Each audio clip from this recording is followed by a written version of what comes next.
नाजरीन आदाब, आप देख रहे हैं इकरा उर्दू न्यूज़। वज़ीर आला ममता बनर्जी की हिदायत पर आज बैरकपुर वाला 18 के ईदगाह में वार्ड कमेटी की जानिब से सजरकारी का प्रोग्राम रखा गया। ईदगाह के अहाते में कौंसलर नौशाद आलम और अब्दुल्ला जामा मस्जिद के इमाम के हाथों पौधे लगाए गए।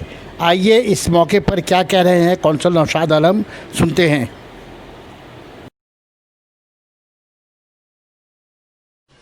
आज बैरकपुर 18 नंबर वार्ड में ट्री प्लांटेशन किया जा रहा है। आप सभी देख पा रहे हैं कि ट्री प्लांटेशन यानी पौधा लगाने का काम, जैसा कि ममता बनर्जी माननीय मुख्यमंत्री पश्चिम बंगाल की वज़ीर आला ममता बनर्जी ने आदेश दिया है और आज ट्री प्लांटेशन डे भी है।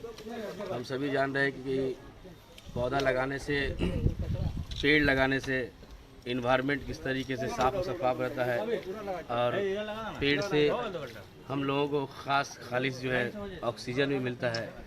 खासकर अपने माहौल को, अपने इन्वायरमेंट को साफ परिष्कार रखने की हम सब की ज़रूरत है और हम सब ये ख्याल करें कि अपने आस पड़ोस में पौधा लगाएं।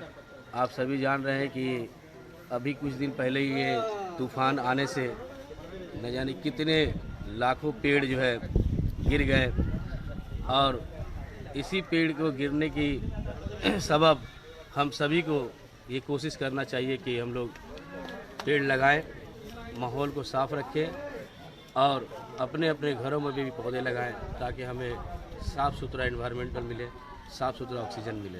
आज देख रहे हैं बैरकपुर 18 वार्ड कमेटी की जानिब से तमाम मेंबर जो है जुड़े हुए हैं पेड़ लगाने में।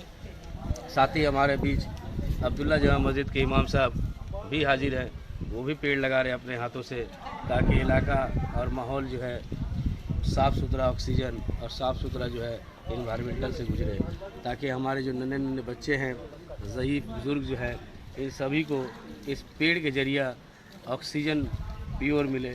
और हम लोगों को जिस तरीके के अभी प्रदूषण में रहते हैं, हम सभी को चाहिए कि पेड़ लगाएं और अपने माहौल में इस तरीके का और भी ज़्यादा से ज़्यादा काम को अंजाम दें। शुक्रिया।